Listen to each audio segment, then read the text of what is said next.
ভক্তিকে খুব অন্তরঙ্গের সহিত গ্রহণ করেছেন। তো আমরাও যেন ভক্তিকে অন্তরঙ্গ ভাবে গ্রহণ করতে পারি এবং ভগবান কৃষ্ণের প্রিয় হতে পারি, মাধবের প্রিয় হতে পারি। মাধব তিথি ভগবতী জননী যতনে পালন করি। তো আশা করছি সবাই কম বেশি আপনারা সেই পাণ্ডবা একাদশী অর্থাৎ নির্জলা একাদশী অনেকে পালন করছেন।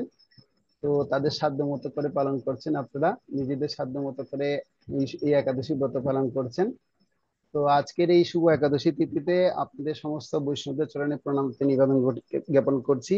বাঞ্ছা কল্পতরুভ্যশ্চ কৃপা সিন্ধুভ্যেব চ পতিতানাং পাবনেভ্যো বৈষ্ণবেভ্যো নমো নমঃ। তো যেহেতু আজকের এই ক্লাস হচ্ছে সবাই সমস্ত ভক্তদেরকেই এই ক্লাসটি পরিবেশন করা হচ্ছে, সবাই কম বেশি আমরা ভগবানের ভক্ত হয়েছি। তো যেহেতু আমরা সবাই কম বেশি ভগবানের ভক্ত হয়েছি, এখন আমাদের এই ভগবত ভক্তির যাজন সম্পর্কে আমাদের কম বেশি সবারই কি আছে, প্রত্যক্ষ এবং পরোক্ষ ধারণা রয়েছে। তো প্রত্যক্ষ ধারণা হচ্ছে কি আমাদের কি কি নিয়ম কানুন পালন করতে হবে আমরা সবাই জানি, এবং কি কি নিয়ম পালন আমাদের করলে ক্ষতি হবে সেটাও আমরা জানি, কম বেশি সবাই জানি। যেমন আমাদের কৃষ্ণ ভাবনাময় বা ইসকনের যে সমস্ত ভক্তবৃন্দ আমরা হই, আমাদের কমপক্ষে 4টা নিয়ম পালনের কথা বর্ণনা করা হচ্ছে। জানি আমরা 4টা নিয়ম কেন আমরা পালন করি। আমরা 4টা নিয়ম পালন করি কেননা এই 4টা নিয়মের মধ্যে ধর্মের 4টি পা বর্তমান আছে। 4টা নিয়মের মধ্যে কটা পা আছে? ধর্মের ধর্মের 4টি পা। বলছে ধর্মের কটা পা? 4টি পা। প্রথম পা হচ্ছে কি সত্য, সুচিতা, দয়া এবং তপস্যা। কটা পা? 4টে পা। 4টে পা এই 4টা নিয়মের উপরেই নির্ভর করছে। যদি কেউ আমরা আমিষ আহার করি তাহলে ধর্মের একটা পা সেটা হচ্ছে কি দয়া নষ্ট হয়ে যাবে। যদি আমরা অবৈধ কার্যকলাপের সাথে যদি যুক্ত হই তাহলে আমাদের সুচিতা নষ্ট হয়ে যাবে। যদি আমরা নেশাগ্রস্ত হই তাহলে আমাদের তপস্যা নষ্ট হয়ে যাবে। এবং যদি আমরা কি করি, গাম্বেলিং বা জুয়া তাস পাশা যদি খেলি তাহলে আমাদের সত্যতা নষ্ট হয়ে যাবে। সত্য, সুচিতা, দয়া, তপস্যা, এই ধর্মের 4টি পা। সেজন্য আমরা হরে কৃষ্ণ ভক্তরা, বিশেষ করে ইসকনের ভক্তরা, আমরা সবাই এই 4টা নিয়ম যে যত বেশি ভালো সহকারে পালন করবে তার সে তত বেশি ভক্তির অগ্রসরতা বৃদ্ধি পাবে। তো এই 4টা নিয়মগুলো পালন করে আমরা অনেকে আছি যারা প্রসাদী ভক্ত আছি, দীক্ষিত ভক্ত আছি, এবং এই ভক্ত হওয়ার পিছনে কিন্তু এই 4টা নিয়মকে আমরা অনেকদিন যাবৎ যাজন করেছি বিদায় আমরা সেটাকে পালন করতে সক্ষম হয়েছি। তো এই 4টা নিয়ম পালনটা হচ্ছে কি ভক্তির সাধন, ভক্তির একটা অঙ্গ। কেননা এই সাধন ভক্তি আমরা করছি আমাদের একটা সুন্দর বিধি নিয়মের মাধ্যমে আমরা সেই সাধনাটা করছি।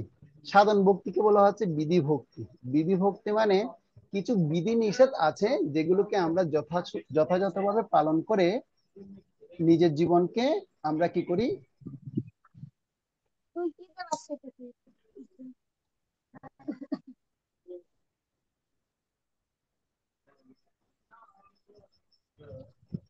তো এই সাধন ভক্তিকে আমরা পালন করি কি জন্য?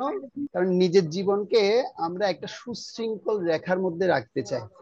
দেখবেন কেউ যখন, আপনারা কখনো দেখেছেন কিনা জানি না, সুশৃঙ্খল রেখা মানে বলা হচ্ছে ভক্তি জীবনটাকে তুলনা করা হচ্ছে যে আমরা যদি বাঙালি হয়ে থাকি আমরা দেখি জিলেট ব্লেড, দেখেছেন? ব্লেড ব্লেড প্রত্যেকে কিন্তু কম বেশি আমরা জানি ব্লেড আছে, হার্ড ব্লেড। তো সেই হার্ড ব্লেড যখন আপনার প্রভুরা যখন শেভ করতে চায়, যদি সেই ব্লেডটা ভালো মতো পজিশনে লাগিয়ে যদি সুন্দর মতো মনোযোগ দিয়ে যদি কি না করে, শেভ না করে, তাহলে সেটা শেভ করতে গেলে কি হয়ে যায়, একটু এলোমেলো বা অন্যমনস্ক হলে সাথে সাথে গাল কাটা পড়ে যায়। তো ঠিক তেমনি আমাদের ভক্তি জীবনটাকে তুলনা করা হচ্ছে এরকম খুর বা ব্লেডের সাথে তুলনা করা হচ্ছে, খুরস্ব ধারায়মহম। যদি আমরা ভক্তি জীবনের নিয়ম কানুন গুলো যদি যথাযথ সঠিকভাবে পালন না করি তাহলে একটু এলোমেলো হলেই আমার কি হবে, ভক্তিতে আমরা বিঘ্ন সৃষ্টি, মানে বিঘ্ন সৃষ্টি হবে। তো অর্থাৎ আমরা যদি সঠিকভাবে যদি সুন্দর যে নিয়ম কানুন রয়েছে, যে 4টা বিধিনিষেধ রয়েছে, এগুলোকে আমার যথাযথভাবে পালন করা উচিত। যদি পালন করতে পারি তাহলে আমার সুন্দর করে আমার কি হবে, যেরকম ব্লেড যদি সুন্দর মতো যদি কি করা হয়, চালানো হয়, সুন্দর মতো আমি শেপ করে নিতে পারবো। ঠিক তেমনি এই ভক্তি জীবনের যে পথ এবং অনুশীলনের পন্থা যেগুলো আছে, যে বিধিভক্তি নিয়ম কানুন দেওয়া হয়েছে, সেগুলো যদি আমরা সুন্দর মতো পালন করি, তাহলে আমার ভক্তিও অত্যন্ত সুন্দর হবে এবং উজ্জ্বল হবে। তো এখন ব্যাপার হচ্ছে, এই ভক্তির যে নিয়ম কানুন আছে, তো এই 4টা নিয়ম পালন করলে তো হয়ে যায়। তো এর জন্য কি আবার এরকম একটা শৃঙ্খলা দরকার, এরকম কি একটা বাইন্ডিং এর দরকার আছে? তো শৃঙ্খলা বা বাইন্ডিং মানে কি, সে কথাটা আমি আপনাদের সাথে শেয়ার করতে চাইছি। যেমন আমরা যদি কোনো কোম্পানিতে যদি চাকরি করি, কেউ যদি কোনো কোম্পানিতে যদি চাকরি করে, তাহলে সে হয়তো কোন একজন ব্যক্তি হয়তো গার্মেন্টস এর ম্যানেজার হলো। তো সেই ম্যানেজার যেহেতু তিনি হয়েছেন, তো ম্যানেজারের উপরের পোস্ট অবশ্য তার আছে। আর উপরের পোস্ট হচ্ছে যিনি সিনিয়র ম্যানেজার যিনি রয়েছেন, সেই ম্যানেজার তাকে কি করবে, সেই নিম্ন স্তরে যে পোস্টে যিনি ম্যানেজার আছেন, সেই ম্যানেজারকে জিজ্ঞাসা করবে, এই এই এই ম্যানেজার সাহেব, আপনার কাজের রিপোর্ট কি, রিপোর্টটা আপনি প্রদান করছেন না, আপনি রিপোর্ট কেন দিচ্ছেন না, ঠিকঠাক করে আপনার রিপোর্টটা দিন। তো ম্যানেজার যদি সঠিকভাবে যদি রিপোর্ট না দেয়, তাহলে তার কি ক্ষতি হবে? তাহলে তার প্রথম ক্ষতি হবে, ম্যানেজারের রিপোর্ট না দেওয়ার ফলে ম্যানেজার, উপরের ম্যানেজার তিনি কি করবেন, সিনিয়র ম্যানেজার তিনি কি করবেন, তিনি সন্দেহ করবেন কাকে, ওই জুনিয়র ম্যানেজারকে। আরে এই মনে হয় কি করছে, জিনিস যে প্রোডাক্ট হচ্ছে, গার্মেন্টস এর যে প্রোডাক্ট হচ্ছে, সে প্রোডাক্ট মনে হয় কোনো 19-20 করছে। তো 19-20 করার ফলে হয়তো সে কোনো না কোনো কিছু এখান থেকে সরিয়ে নিচ্ছে, এবং সরিয়ে নেওয়ার ফলে তখন কি হচ্ছে, তখন ওই সিনিয়র ম্যানেজার তার মধ্যে বিভিন্ন রকমের মানে উদ্ভুত উদ্ভুত চিন্তা ভাবনা তার আসছে। কিন্তু দেখা যাচ্ছে কি, ওই ম্যানেজার কিন্তু সৎ। কোন ম্যানেজার? যে জুনিয়র ম্যানেজার আছে, সে জুনিয়র ম্যানেজার কিন্তু প্রকৃতপক্ষে সৎ ব্যক্তি। কিন্তু সৎ ব্যক্তি হলে কি হবে, কিন্তু তার রিপোর্টের গরমিলের কারণে সিনিয়র ম্যানেজার কি করছে, তাকে সন্দেহ পোষণ করছে। তো এটা দ্বারা আমরাও বুঝতে পারি যে আমরাও আমাদের ভক্তি জীবনে কি করছি, অনুশীলন করছি।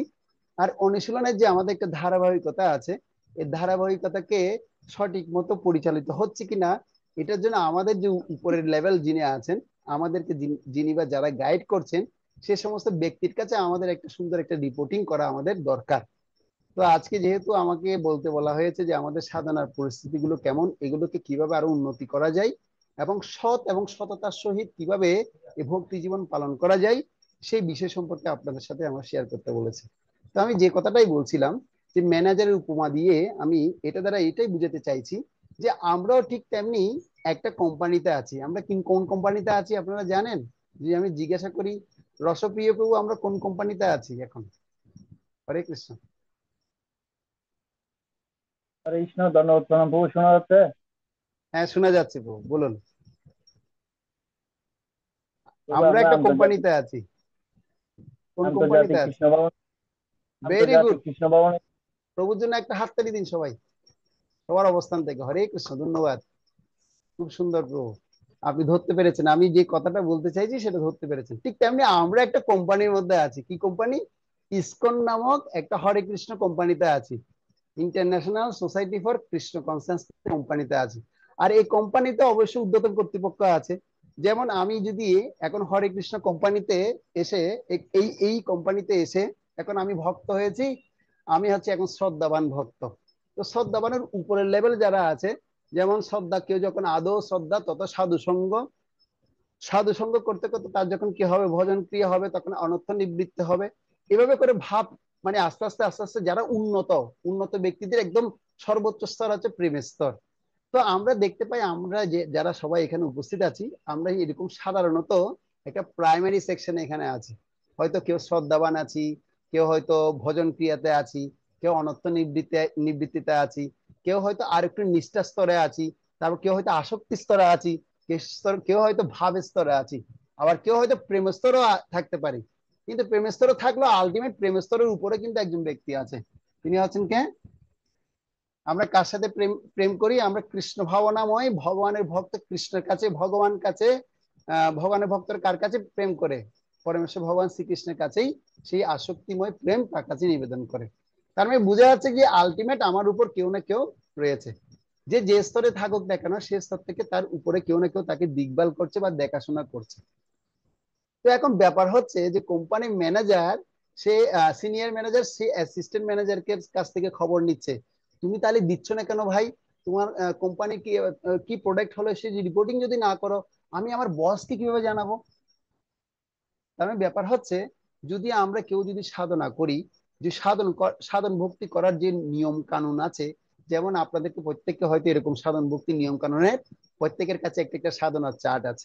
আছে কি সবার? থাকলে মাথা নাড়ুন। আছে? থাকলে এভাবে মাথা নাড়ুন, মাথা নাড়লে আমি বুঝতে পারবো। প্রত্যেকের কাছে কি সাধনার চার্ট আছে? মোবাইলে আছে? লিখিত আকারে আছে? হ্যাঁ, সবাই মাথা নাড়ছে দেখি, বাহ। আচ্ছা, আমাদেরও সাধনার চার্ট রয়েছে কিন্তু। আমাদের সাধনা চার্ট নিয়ে নিয়ে আমরা প্রতিনিয়ত কি করছি? আমরা ঘোরাঘুরি করছি। দেখুন, আমরা সাধনা চার্ট নিয়ে নিয়ে কি করছি? প্রতিনিয়ত ঘোরাঘুরি করতে হয়, আমাদেরও ফিল আপ করতে হয়। যদি ফিল আপ যদি না করি, তখন নিজের মনের মধ্যে একটা আলাদা দ্বিধা সংকোচ বোধ আসে।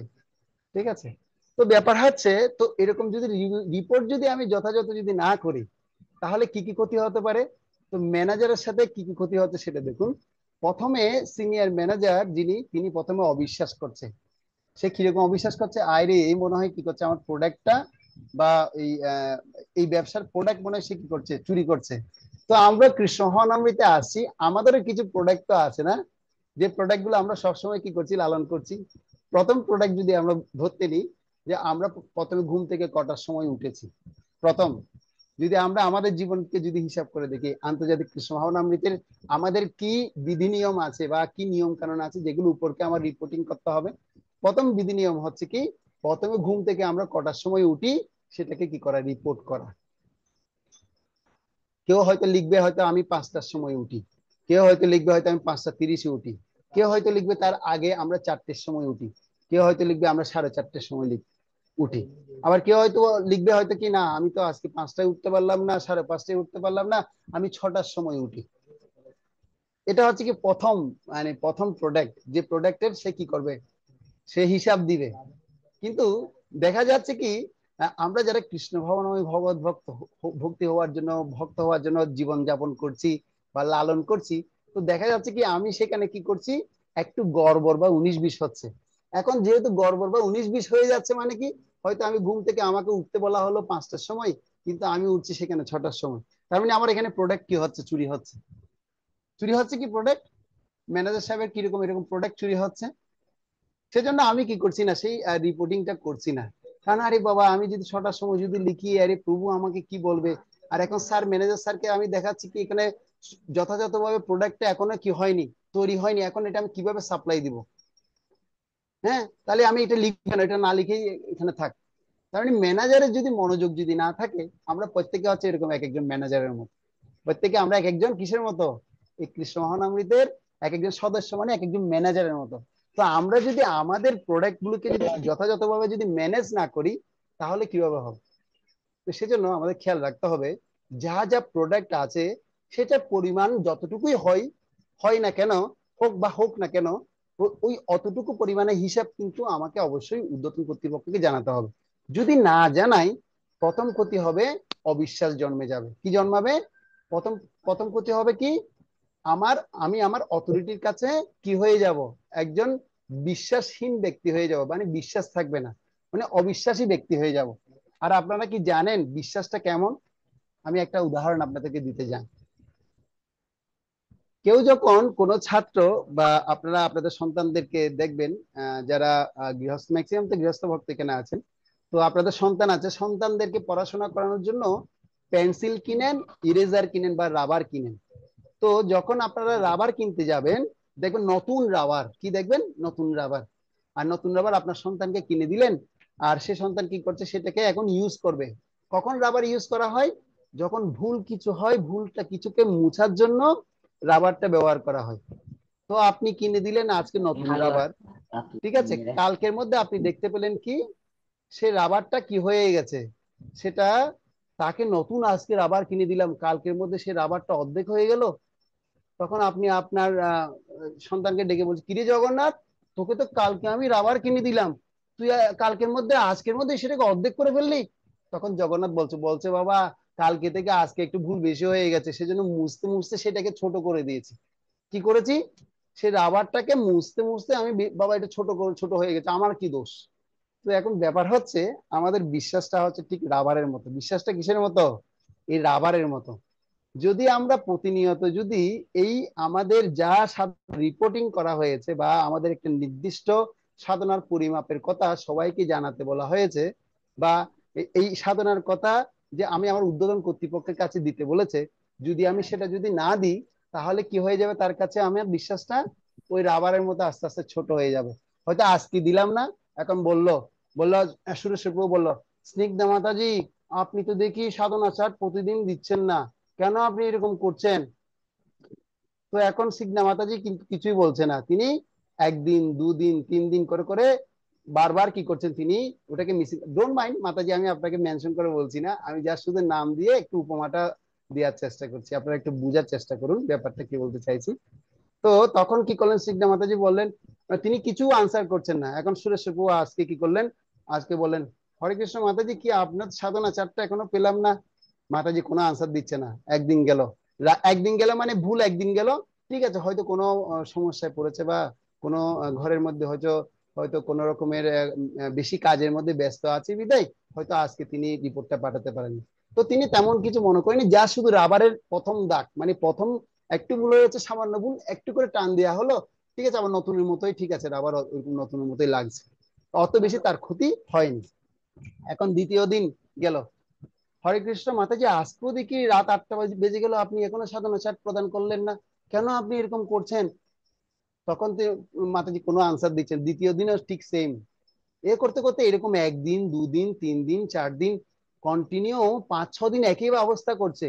তার মানে তার বিশ্বাসটা এখন আস্তে আস্তে কি হচ্ছে, ওই যে ভুল করতে করতে সে ভুল করছে, সে কিন্তু ভুল করতে করতে রাবার কিন্তু কি হচ্ছে, বড় হচ্ছে নাকি ছোট হচ্ছে? সে ভুলটাকে মুছতে গেলে কি হচ্ছে, রাবার ছোট হয়ে যাচ্ছে, আর রাবারটা হচ্ছে কি বিশ্বাস।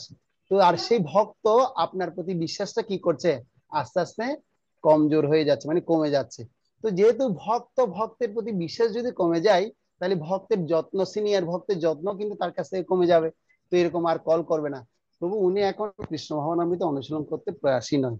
তো উনাকে আমি আর এত বেশি যত্ন নিচ্ছি না, যেহেতু আমি অনেকবার তাকে কল দিয়েছি, আর কল দেওয়ার পরে এখন তাকে আমি অনেক করে বোঝানোর চেষ্টা করেছি, কিন্তু তিনি মানে কোনো রেসপন্সই করলেন না। তো আমি আর ওই অত যত্ন নিয়ে প্রভু কি করব, আমার শক্তি সময় নষ্ট করে কোনো লাভ নেই, আমি বরঞ্চ কি করি, আমি অন্য নতুন একটা ভক্তকে আমি গাইড করি।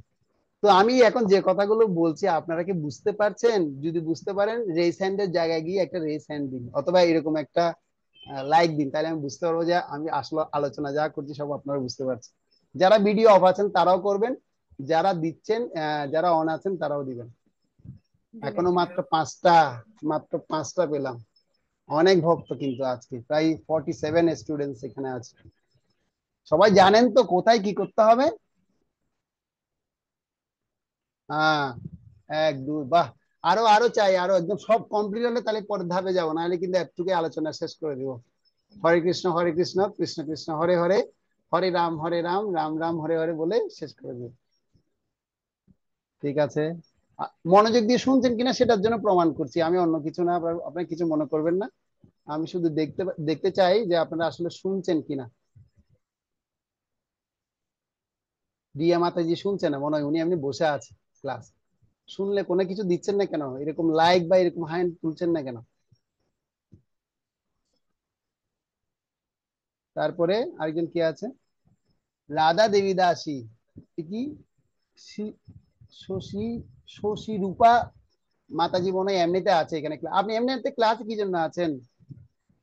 হাত টাত কিছু তুলছেন না কেন? তাহলে আপনি তো শুনছেন না। ও এখন তুলে দিয়েছে সবাই, ঠিক আছে, ধন্যবাদ সবাইকে, ধন্যবাদ, কষ্ট দেওয়ার জন্য আমি ক্ষমা চাইছি, হরে কৃষ্ণ, আমাকে ক্ষমা করবেন। তো আমি যেখানটা আলোচনা করছি, তো বিশ্বাসটা হচ্ছে কিসের মতো বলছিলাম, বিশ্বাসটা হচ্ছে রাবারের মতো। যদি বিশ্বাস যদি ভক্তের হৃদয়কে যদি জয় করতে চাই, তাহলে ভক্তের হৃদয়ে প্রথম বিশ্বাস স্থাপন করার প্রথম সূত্র হচ্ছে কি, ভক্তের কথা অনুসারে, ভক্তের প্রবৃত্তি অনুসারে, তার মনোভাব অনুসারে আমাকে সেই কাজটি করা। যদি আমি সেই কাজটি না করি তাহলে আমার কি কি ক্ষতি হবে? প্রথম ক্ষতি হবে, আমি নিজের পায়ে নিজে কোড়াল মারছি। এটা ভক্তি জীবনের কথা বলছি, জাগতিক জীবনের কথা বলছি না। ভক্তি জীবনে একজন ভক্ত আরেকজন ভক্তের আনুগত্যে থাকাটা অত্যন্ত গুরুত্বপূর্ণ। আর আনুগত্য যিনি প্রদান করবে, মানে যিনি আপনাদেরকে যত্ন সহকারে রেখে আপনাদেরকে সুন্দর জীবন গড়ে দিবেন, তো সে আনুগত্য আনুগত্য যিনি প্রদানকারী ভক্ত তিনিও হবেন এরকম অমৃত তুল্য, আর আমি ব্যক্তি, আমি যিনি কি করব, আনুগত্য তার কাছে স্বীকার করব, সেটাও অত্যন্ত সততার সহিত করা উচিত। আমি দুটো কথা বলেছি, যিনি আনুগত্য প্রদান করবে, যিনি আপনাদেরকে গাইড দিবে, তিনিও হবেন একজন শুদ্ধ শুদ্ধ সদাচারী ব্যক্তি বা শুদ্ধ সদাচারী ভদ্রলোক বা শুদ্ধ সদাচারী ভক্ত। আর দ্বিতীয়ত হচ্ছে, যিনি তার কাছে শেল্টার নিবেন, তিনিও হবেন এরকম একজন সৎ ব্যক্তি। যেরকম ভগবদ গীতায় ভগবান প্রতিটি শিষ্যের কেমন গুরুত্ব হওয়া দরকার, কেমন যোগ্যতা হওয়া দরকার, সে সম্পর্কে ভগবদ গীতায় জানাচ্ছেন। আমরা সবাই জানি, তদ্বিদ্যি পণিপাতেন পরিপ্রশ্নেন সেবয়া উপদেশান্তি তে জ্ঞানম জ্ঞানিন স্তর্ত দর্শিন। আসলে ভক্তির যে স্তরটা, আমরা যে কৃপা পাই, বলছে মাতাজি আপনি কিভাবে কৃপা পেলেন, মহারাজের জন্য আপনি রান্না করার সুযোগ পেলেন। ও কৃষ্ণ, আমাকে তো প্রভু বলেনি, আমাকে প্রভু বলেনি কেন? প্রভু তো মানে আসলে সত্যি তো আমার প্রতি কোনো নজর নেই। নজর থাকবে কোথার থেকে আপনার প্রতি? আপনি তো প্রতিদিন কোনো সাধনার রিপোর্টই দেন না প্রভুকে। সাধনার রিপোর্ট দিলেই তো প্রভু আপনার প্রতি নজর দিবে। আরে হ্যাঁ, এই শ্রাবণী মাতাজি তো প্রতিদিন পাঠাচ্ছে রিপোর্ট। আরে হ্যাঁ, এই পল্লবী মাতাজি তো প্রতিদিন পাঠাচ্ছে রিপোর্ট। আর রিপোর্ট যদি প্রতিদিন পাঠান, তাহলে প্রভুও বলবে হ্যাঁ, আরে কন্টিনিউ তো, এরা তো আমাকে সবসময় কি করছে। তখন প্রভু সিলেক্ট করবে, হ্যাঁ মাতাজি আজকে এই মহারাজ আসবে, যেমন সামনে আমাদের অনেক মহারাজ আচার্যরা আসবে। মাতাজি আপনি যদি পারেন কোন একটা আইটেম রান্না করে নিয়ে আসুন তো। এখানে মনে করুন প্রায় 45 জন ভক্ত আছি বা 45টা ফ্যামিলি এখানে আছেন। তো 45টা পরিবারে যদি একটা একটা আইটেমের কথা যদি তাকে বলা হয়, তাহলে 45টা আইটেম অবশ্যই হয়ে যাবে। তো আপনি 45টা আইটেমের মধ্যে একটা আইটেম রান্না করার যে সুযোগ পাবেন, সেটা কি এমনি এমনি পাবেন?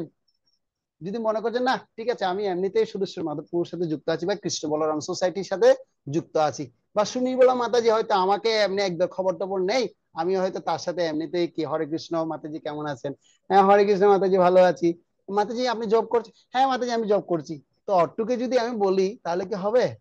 হবে না। তো এটার জন্য মানদণ্ড দরকার, রিপোর্টিং দরকার। রিপোর্টিং মানে তিনি কি করবেন, তিনি তার নির্দিষ্ট সাধনার কথা আরেকজনকে জানাবেন। কাকে জানাবেন? যিনি তার থেকে চেতনায় উন্নত সম্পন্ন ব্যক্তিকে জানাবেন।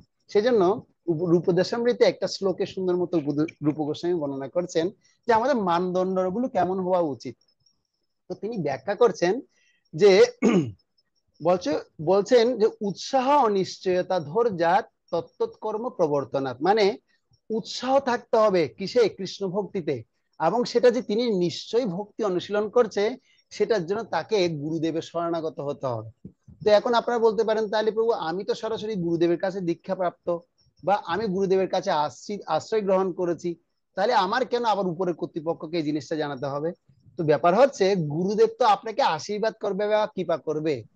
তো আপনাকে যে আশীর্বাদ এবং যে কৃপা করবে, সে কৃপার মানদণ্ডটা কেমন হবে? তিনি কি সরাসরি এসে আপনাকে আশীর্বাদ, এই নাও তোমাকে মাথায় হাত বুলিয়ে দিলাম? তো মাথায় হাত বুলিয়ে কখন দেয়? গুরুদেব কখন মানে একজন শিষ্যকে চিনতে পারেন? যখন তিনি তার প্রতিনিধির মাধ্যমে যান। যেমন আমরা দেখতে পাই, কেউ যখন যেমন এখানে যারা পূজ্যপাদ শ্রীমৎ জয়প্রতাকা স্বামী গুরু মহারাজ যারা অনেকে শিষ্য আছেন বা শিষ্যা আছেন, তো আমরা যখন গুরু মহারাজের কাছে যখন আমরা যাই, তখন গুরু মহারাজের কাছে গেলে ঠিক আছে, গুরু মহারাজ হরে কৃষ্ণ, গুরু মহারাজ আমাদেরকে দিবেন হরে কৃষ্ণ এবার দিবে, কিন্তু আর বেশি কোনো কথা বলবে না। কিন্তু কথাটা কখন বলবে? যখন তিনি চিনবেন আরে আমার এই প্রতিনিধির মাধ্যমে এই সমস্ত ভক্তরা আসছে। যেমন বললো আছে কি, যেমন কৃষ্ণ বলরাম সোসাইটির ভক্তবৃন্দ আজকে গুরু মহারাজ আপনার সাথে দেখা করতে এসছে, তখন বলছে কই, কোথায় এই কৃষ্ণ বলরাম সোসাইটির পরিচালক কোথায়, দেখতে পাচ্ছি না। হ্যাঁ সুরেশ্বর মাধবপুরতে আছেন, প্রভু বলুন আপনার এগুলো কি সব আপনার ভক্ত? তখন বলে হ্যাঁ, গুরু মহারাজ উনি হচ্ছেন আমাদের মানে অত্যন্ত প্রিয় ভক্ত, অত্যন্ত সেবা করেন, এত বুক ডিস্ট্রিবিউশন করেন, তিনি অত্যন্ত মহারাষ্ট্র আচার্যরা আসলে তাদেরকে সেবা প্রদান করেন, তিনি এরকম এরকম করে কি করেন, আমাদের বিভিন্ন প্রোগ্রামে বিভিন্ন রকমের আর্থিকভাবে সহযোগিতা করেন। তখন তো তিনি বলবেন। এখন আমার কি বলা সাহস আছে যে আমি এরকম করি, গুরু মহারাজ এরকম করি? গুরু মহারাজ কি বিশ্বাস করবে? গুরু মহারাজ জানেন প্রত্যেকের হৃদয়ে কি চলছে, তথাপি প্রতিনিধির গুরুত্বটা অনেক বেশি। কেন প্রতিনিধির গুরুত্বটা অত্যন্ত বেশি? কারণ প্রতিনিধি তিনি তাকে পুরোপুরি সরাসরি ভাবে তাকে কি করবেন, গুরুদেবের সাথে কানেকশনে রাখবেন। আর প্রতিনিধি যদি গড়বড় হয়ে যায়, তখন আমাদের গুরুদেবের প্রতি কানেকশনটা ছিন্ন বিচ্ছিন্ন হয়ে যাবে। তো সেজন্য এই রিপোর্টিং এর কথা আমি বলছি, বা কৃষ্ণ বলরাম সোসাইটির যিনি প্রধান বা সুরেশ্বর মাধবপুর বলছেন তাই নয়, বা বলা হচ্ছে যে তার উদ্বোধন কর্তৃপক্ষ বলছে তাই নয়। এটা একদম গুরুদেব স্বয়ং কি করছেন সেটাকে সেটাকে, সে মানদণ্ডটা চাইছেন। তিনি চাইছেন কি, বলছে প্রতিটি ভক্ত হবে অন্তরঙ্গ। কিরকম অন্তরঙ্গ হবে? বলছে দদাতি প্রতি গিন্নাতি গুজ্জ মাক্ষাতি পিচ্ছতি। মানে প্রতিটি ভক্ত এমন হবে, তিনি কি করবেন, তিনি কিছু তার জীবনের ভক্তির অনুশীলন বিষয় কিছু তার অন্য ভক্তকে প্রদান করবেন, এবং সেই অনুপ্রেরণাদায়ক কথাবার্তা এবং অনুপ্রেরণাদায়ক অনুশীলন তিনি অন্য ভক্ত থেকে গ্রহণ করবেন। এটা হচ্ছে কি একজন ভক্তের মূল কর্তব্য, যেটা শিল রূপ গোস্বামী বলছেন। ভক্তের কি করতে হবে? ভক্তের প্রীতি বিনিময়ের জন্য 6টা বিষয় অনুশীলন করতে হবে। দদাতি প্রতি গিন্নাতি, তাকে কিছু, তাতে মানে তিনি অন্য ভক্ত থেকে কিছু গ্রহণ করবেন, তাকে কিছু প্রদান করবেন। তো এখন আপনারা বলতে পারেন, প্রভু আপনি যে বলছেন দদাতি প্রতি গিন্নাতি, কি দিব? কি দিব মানে ভালো ভালো আইটেম রান্না করে নিয়ে আসবেন তাই নয়। কি দিব মানে হচ্ছে আপনি কাপড় চোপড় দিয়ে আমাদেরকে খুশি করবেন বা সাধুদেরকে খুশি করবেন তাই নয়। এখানে কি দেওয়ার বিষয় আছে সেটা বলছে। বলছে মন কৃষ্ণ অর্পণে, মানে আমাদের যে মন আছে মনটাকে কৃষ্ণে অর্পণ করতে বলছে। কৃষ্ণ অর্পণ মানে হচ্ছে কৃষ্ণের ভক্ত এবং কৃষ্ণের প্রতিনিধি বর্গের কাছে সেটাকে অর্পণ করতে বলছে। তো সে অর্পণটা কিভাবে বুঝতে পারি যে আমি আসলে মনকে কৃষ্ণের কাছে অর্পণ করেছি? তো আমার মনে পড়ে, আমি বেশ কয়েক বছর ধরে টানা ইন্ডিয়াতে যখন ছিলাম, ভারতবর্ষে, তো আমার অনেক দিন ধরে সাধনা চার্টটা, সাবমিশনটা মিসিং হয়ে গেছে। মানে সাধনা চার্ট কি করা, জমা দেওয়ার ব্যাপারটা মিসিং হয়ে গেছে। তো লাস্ট বছর মানে লাস্ট ইয়ারে, গত বছর আমাদের একটা ক্যাম্প হয়। সে ক্যাম্পটা হয়েছিল কক্সবাজারে। সে কক্সবাজারে আমরা সবাই মিলে গিয়েছিলাম। তখন ওখানে সমস্ত বৈষ্ণবদের কাছ থেকে শুধুমাত্র আমাদের যিনি কি কাউন্সিলর যিনি রয়েছেন, যিনি আমাদেরকে গাইড করছেন, তিনি শুধু একটা জিনিস চেয়েছেন। তিনি কিভাবে চেয়েছেন জানেন আপনারা? আমি একটু দেখাতে চাই সেটা। এইভাবে হাত জোর করে কিভাবে কিভাবে চেয়েছেন, এইভাবে হাত জোর করে বলছি, প্লিজ তোমরা, তোমাদের কাছে আমি কিচ্ছু চাই না, শুধু তোমাদেরকে একটা আমি বই দিচ্ছি, একটা ইয়ারলি একটা তোমাদের সাধনা বুক বা একটা সাধনা শীট বই বই দিচ্ছি। এরকম একটা বই দিয়েছেন তিনি আমাদেরকে। আর সে বইটা বলছে প্লিজ তোমরা কি করো, সেটা প্রতিদিন সৎভাবে অনুশীলন করো। কি কি করতে বলেছে? প্রতিদিন সৎভাবে তোমরা সেটাকে শুধুমাত্র ফিল আপ করো। আর সপ্তাহ শেষে বা দিন শেষে একটা ছবি তুলে আমার কাছে পাঠিয়ে দাও। হয়তো আমি তোমাদেরকে রিপ্লে নাও দিতে পারি, যে তোমাদেরকে কোনো আমি রিপ্লাই দিব না যে মানে তোমরা এটা ফিল আপ করেছো কিনা, কিন্তু তোমরা তোমরা যে আমার কাছে পাঠাচ্ছ, আমি যে সিন করছি সেটা তোমরা দেখতে পাবে। যেমন আমরা জানি হোয়াটসঅ্যাপে যখন মেসেজ সিন করা হয়, তো সেখানে অবশ্যই দুটো দাগ যখন উঠে, ব্লু কালারের যখন দুটো লাইন যখন হয়ে যায়, তখন বুঝতে পারা যায় যে এটা প্রভু সিন করেছে। হয়তো কোনো রিপ্লাই দেয়নি, হয়তো আমাদের অনেক সময় মনে হতে পারে যে প্রভুকে পাঠাচ্ছি কিন্তু কোনো ধরনের রিপ্লাই দিচ্ছে না। কিন্তু না, এটা আমাদের রিপ্লাই দেখ না দেখ সেটা আমাদের কর্তব্য নয়। আমাদের কর্তব্য হচ্ছে প্রতিদিন আমি কি করব, সুন্দর মতো করে সেই সাধনা চার্ট আমি পাঠাবো।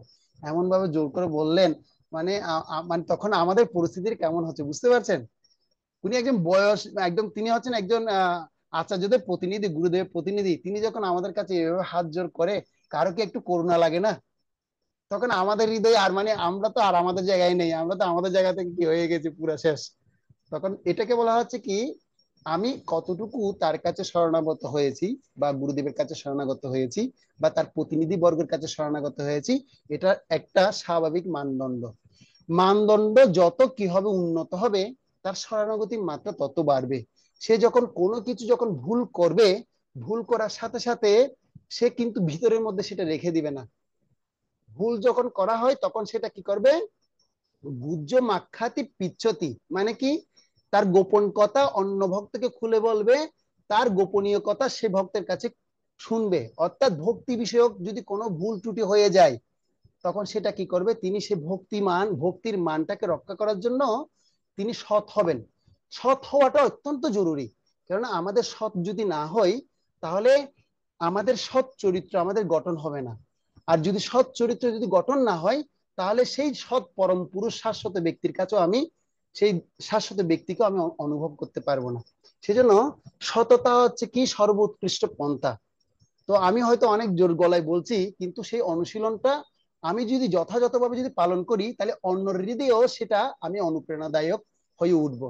সেজন্য আমরা চাই হচ্ছে কি নিজে সৎ জীবন যাপন করব এবং নিজের সততার সহিত আমাদের কার্যাবলীগুলো মানে আমাদের আচার্য বর্গের কাছে সেটা কি করব, আমি সেটা পাঠাবো।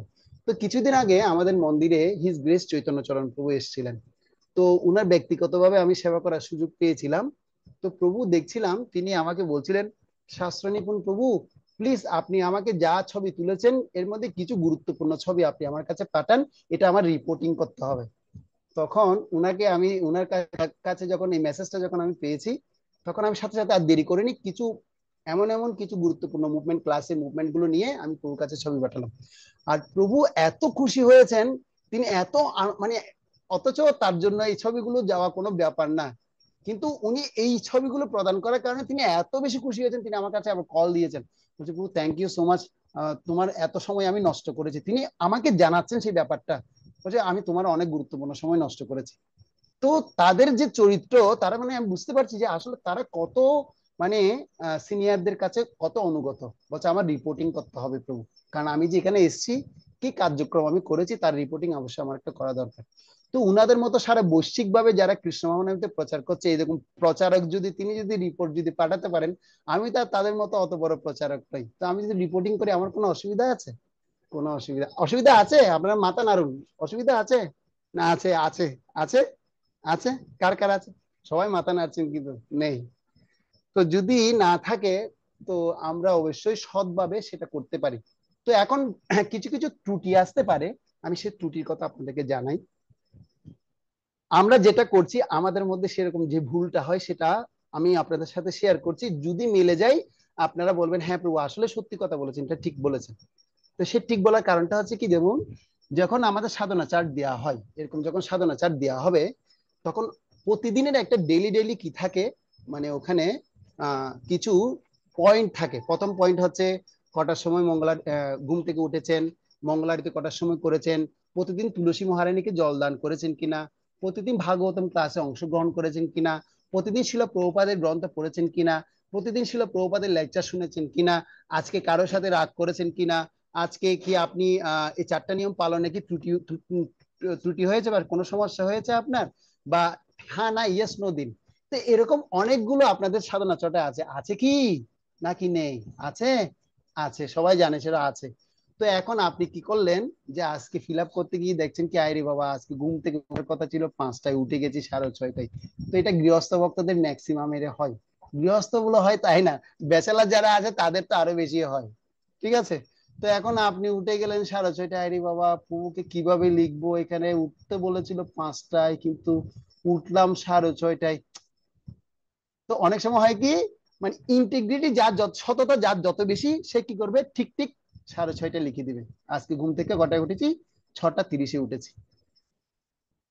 আর যার একটু মানে সততার একটু মানে 19-20, আরে প্রভু কি মনে করবে আমি যদি 5টায় যদি না লিখি, প্রভু দেখবে কি আরে বাবা আমার সাধনা দুর্বল হয়ে যাচ্ছে। তো যার সততা একটু ঘাটতে হবে তখন তিনি কি করবেন, তিনি কি লিখে দিবেন, তিনি হ্যাঁ না ঠিক আছে আমি 6:30টায় উঠলে 5টায় দিয়ে দিই। তো এটা আপনারা করেছেন কিনা জানি না, আমরা করতাম। আমরা না, আমি নিজে ব্যক্তিগতভাবে করতাম সেটা। তো যখন আমরা ভয়েসে ছিলাম, আমাদের একটা ভয়েস ডায়েরি আছে, মানে ছাত্র হোস্টেলে যখন ছিলাম, সে ছাত্র হোস্টেলে থাকা প্রথম দিকের কথা বলছি আর কি। তো ওখানে এভাবে লেখা থাকতো, তখন কি করতাম, একদিনে সাধনা চার্ট যতদিন ফিল আপ করিনি একদিনে 7 দিনেরটা ফিল আপ করে দিতাম। একদিনে কয়দিন এটা ফিল আপ করতাম, 7 দিন। আবার অনেক সময় হয় কি, আরে বাবা আজকে তো প্রভু তো 15 দিন পর পর আমাদের ভয়েসে দেখাশোনা করতে আসেন, তো 15 দিন পর পর কি করবে, তিনি আমার ডায়েরিটা দেখবেন। তো এখন ডায়েরিটা এখন 15 দিনের মধ্যে আমি কিন্তু ফিল আপ করেছি মাত্র কয়দিন, 3 দিন, আর বাকি আছে বাবা 12 দিন, এখন কি করব? 12 দিনটা একদিনে বসে বিভিন্ন রকমের কালারের কলম নিতাম, লাল, নীল, কমলা, এরকম কালারের কলম নিয়ে কি করতাম, একদিন এক একদিন এক একটা লাইন লিখে ওটাকে ফিল আপ করে, বাস প্রভু আসবে, বাস বুকে দিব। কিন্তু সব ফিল আপ করেছে, কিন্তু প্রতিদিন ফিল আপ করেনি, ফিল আপ করেছে কি একদিনে, 15 দিন এটা ফিল আপ করে দিয়ে দিয়েছে। তো সে সমস্যা শুধু আপনাদের হচ্ছে তাই না, আপনাদের হচ্ছে কি এরকম সমস্যা হয়? দেখি সৎভাবে বলুন তো, হয়? কার কার হয়? না অনেকে মাথা নাচ্ছে, আমার হয় না, বা আপনারা অনেক সৎ সৎ আছে। কিন্তু আমি কিন্তু এরকম প্রাথমিক অবস্থায় এরকম, মানে আমি কি করেছি, অনেক এরকম আমি ত্রুটি করেছি। আমি সৎ, সততা সৎ ব্যক্তি আপনাদের কাছে প্রমাণ করছি না, যেটা করেছি সে সত্য কথাটাই আপনাদের কাছে বলছি। কেন বলছি, কারণ আপনাদের সাথে মিলতেও পারে, অনেকে না, অনেক ভক্তের কাছে মিলতেও পারে। তো এখন ব্যাপার হচ্ছে, যদি আমি যদি আমার সৎ চরিত্র যদি ঠিক রাখি, তাহলে আমি যদি ঠিকঠাক করে যদি লিখি, প্রভু কি আমাকে কি মনে করবে, আরে এ তো সাধনা একদম গেল, বরবাদ গেল। তো বরবাদ গেল মানে যদি হয়, তার মানে তিনি কি আমাকে নেগলেক্ট করছেন, না আমার জন্য কোনো কিছু ভাবছেন? আপনারা বলুন। দেখবেন যে আহ, যে পিতার সন্তান যে পিতার সন্তান মনে করেন একটা পিতার চারটে সন্তান, চারটে সন্তানের মধ্যে তিনটা সন্তান একদম রাইট ভাবে সে কি করছে, সুন্দর মতো ঘুমাচ্ছে, সুন্দর মতো খাচ্ছে, সুন্দর মতো পড়াশোনা করছে, ভালো রেজাল্ট করছে, সব ঠিকঠাক করে করছে। কিন্তু একটা ছেলে গর্ব, সে কি করছে না, সে ভালো মতো মানে খাওয়া দাওয়া করছে না, সে মাতলামি করছে, বা বিভিন্ন ভাবে সে বিভিন্ন রকমের কার্যকলাপের সাথে যুক্ত হয়ে গেছে। এখন পিতা পড়ে গেছে কি দ্বিধার সংকোচে পড়ে গেছে। এখন পিতা কার সম্বন্ধ, কাকে নিয়ে বেশি দ্বিধা সংকোচে পড়বে? ও তিনটা ছেলেকে নিয়ে দ্বিধা সংকোচে পড়বে, নাকি একটা ছেলে যেটা ব্যতিক্রম করছে তাকে নিয়ে দ্বিধা সংকোচে পড়বে বা চিন্তিত হবে? কাকে নিয়ে বেশি চিন্তিত হবে বলুন? তো আপনারা বলবেন ওই একটা ছেলেকে নিয়েই বেশি চিন্তিত হয়ে পড়ছে। কেন? কারণ যে ঠিক মতো করছে সে তো সুন্দর মতো অনুশীলন করে সে কৃষ্ণ ধর্মের টেস্টটা সে লাভ করছেই। এখন যে করছে না তার জন্য বেশি চিন্তা হবে কার? ওই ভক্তের, যে ভক্ত আপনাকে গাইড করছে। কারণ সে ভক্ত ভাববে, আরে এই ভক্তটা 6:30 বারবার উঠছে, প্রতিদিন 6:30 রিপোর্টিং করছে, না আমি তাকে একবার এখন কল দিতে হবে। তখন তিনি কল দিয়ে কথা বলবেন, হরে কৃষ্ণ প্রভু, হরে কৃষ্ণ, রসপ্রিয় প্রভু শুনছেন? প্রভু আমি আপনার সাধনাচারে দেখতে পাচ্ছি আপনি মনে হয় প্রতিদিন একটু 5:30টার দিকে ঘুমতে উঠছেন। প্রভু কোনো কি অসুবিধা হয়েছে? প্রভু বলুন তো কি অসুবিধা হয়েছে, একটু জানান প্রভু। তখন প্রভু বলে, প্রভু আসলে কি বলবো, মানে আমার প্রভু কিন্তু খুব সততার সহিত সেটা ফিল আপ করে দিয়েছেন। ওই জন্য এখন প্রভু সমস্যার কথা বলছেন। প্রভু জানেন সকালবেলা আমার অফিসের টাইমটা না কি করে দিয়েছে, মর্নিং শিফটে করে দিয়েছে। এখন আমি মানে কি মর্নিং শিফটে, না সরি, আমার এখন মানে কি অফিসের টাইমটা না ইভিনিং শিফটে করে দিয়েছে। এখন আমার রাত্রেবেলা অফিস থেকে আস্তে আস্তে না প্রভু কটা বেজে যায়, প্রায় 11টা কি 11:30 বেজে যায়। আর আমি ঘরে এসে স্নান আদি করে খেয়ে দিয়ে ঘুমাতে ঘুমাতে প্রায় আমার পুরো 12টা 12:30 বেজে যায়। তাহলে আমি ভোরবেলা উঠতে আমার খুব বেশি ঝামেলা হয়ে যাচ্ছে। তো এটা করার ফলে প্রভু যখন এই কথাটা বলেছে, বলার পর প্রভু এখন কি সিদ্ধান্ত নেবে? প্রভু এখন অ্যাডভাইস করবে, কি করবে? উপদেশ দিবেন। প্রভু তখন তাকে বলবেন যে প্রভু হ্যাঁ আসলে তো আমি এটা বুঝতে পারিনি যে আপনার কেন এরকম হচ্ছে। আজকে আমি আপনার সাথে কথা বলে সেই ব্যাপারটা ক্লিয়ার হলো। তো ক্লিয়ার হলে কি বিশ্বাসটা কি কমে গেল না আরো বেড়ে গেল? অনুকম্পা কি কমলো নাকি আরো বাড়লো, কোনটা? আপনারা বলবেন অনুকম্পা আরো বেড়ে গেছে, মানে বিশ্বাসটা তার প্রতি আরো বেড়ে গেছে। কেন বেড়ে গেছে? কারণ তিনি সৎ কথা বলেছেন, সঠিক কথা বলেছেন। তো এরকম যদি আমাদের যদি কোনো কোনো যদি ক্ষতি হয়, কোনো সমস্যা হয়, তো সেটা আমি মানে একদম সুন্দর মতো ফ্রেশলি কার কাছে বলতে পারি? প্রভুর কাছে বলতে পারি। তো এতে বললে কি আমার কোনো লস হবে?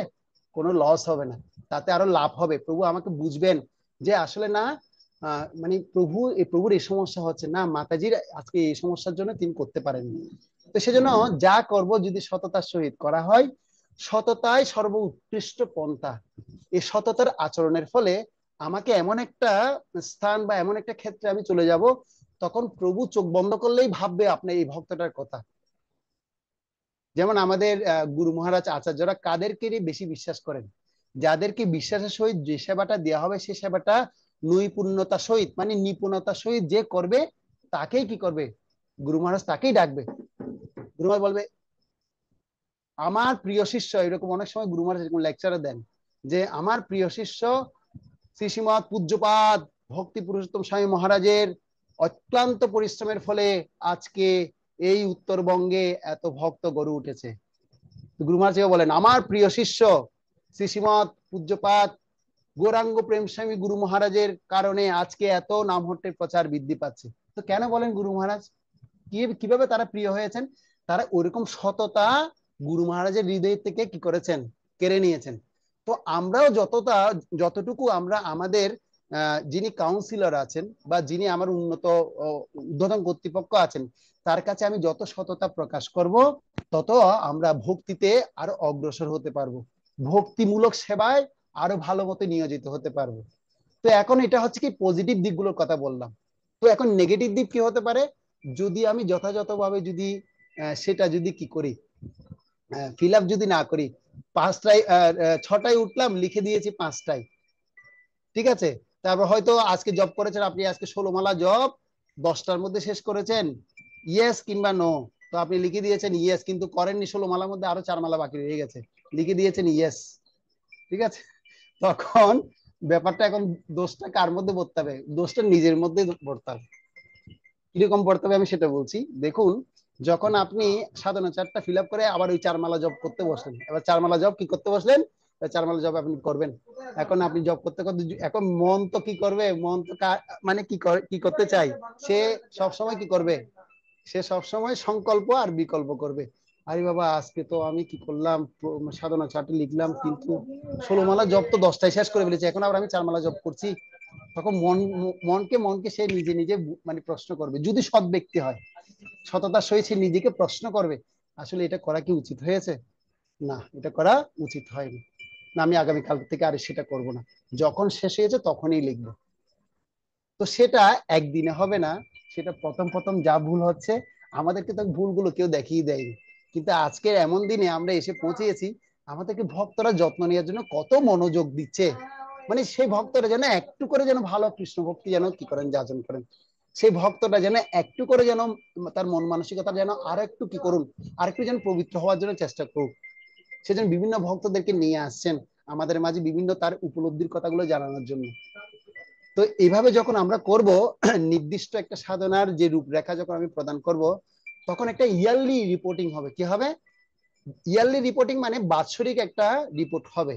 তো সেই বাৎসরিক রিপোর্টিং দেখবেন, আমাদের তো এখন ইয়ারলি একটা একটা প্রোগ্রাম হয়, যে প্রোগ্রামকে বলা হচ্ছে স্টুডেন্ট প্রোগ্রাম, বা আপনাদেরও এরকম একটা প্রোগ্রাম হয় ইয়ারলি।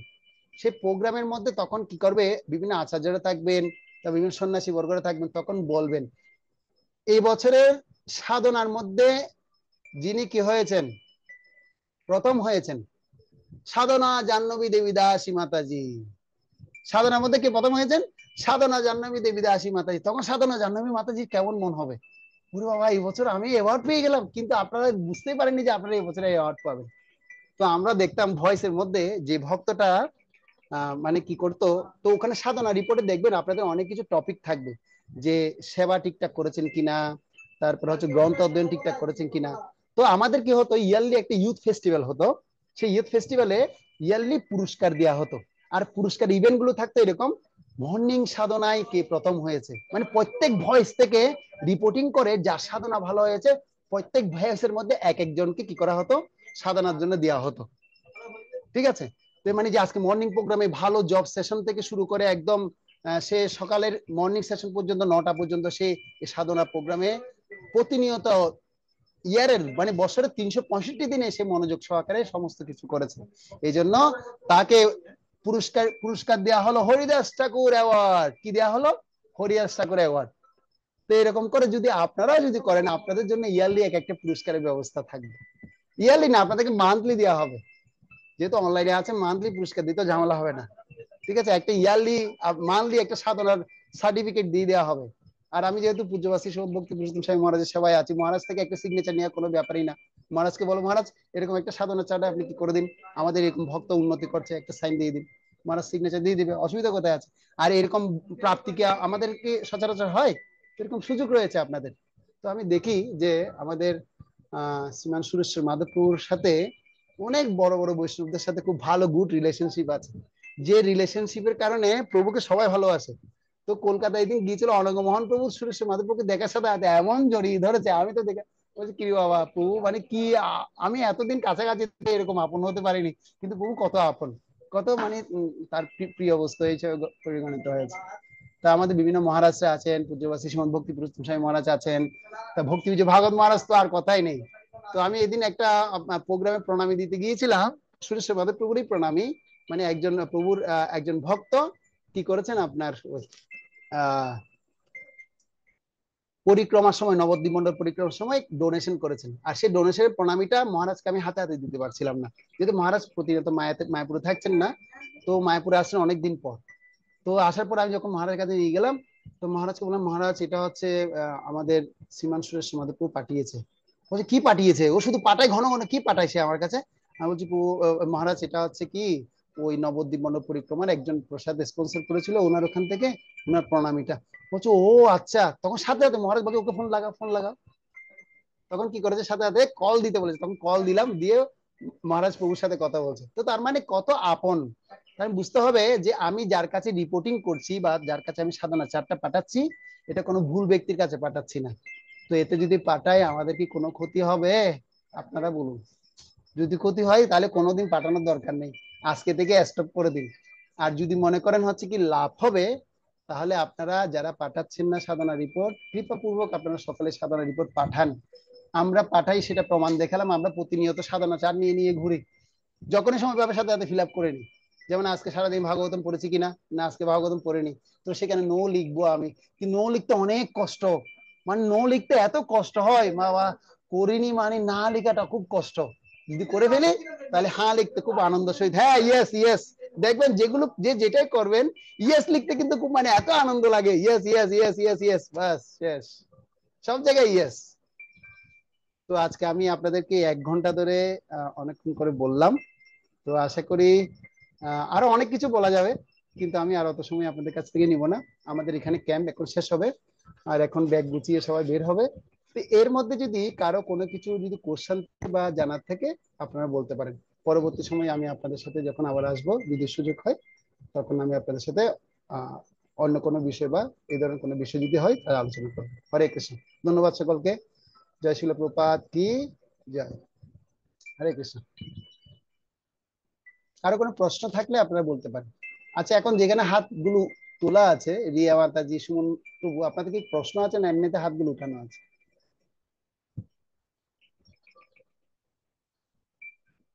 প্রশ্ন থাকলে সাউন্ড অন করে বলতে পারেন। হরে কৃষ্ণ, হরে কৃষ্ণ প্রণাম প্রভু, প্রভু। আমার আমার কোনো একটা প্রশ্ন প্রশ্ন নেই আছে। প্রভু। আমি এখন হ্যাঁ, ডিউটিতে, হরে কৃষ্ণ, সেই সুমন জন্য প্রভু। ও বলুন এখন প্রশ্ন ডিউটিতে করুন। প্রভু, সেই জন্য আমার কোনো প্রশ্ন নেই তো। আমি এখন ডিউটিতে, সেই জন্য মোবাইলের কাছে হাত লাগাতে পারতেছি না, সেই জন্য আমি কাজ করতেছি।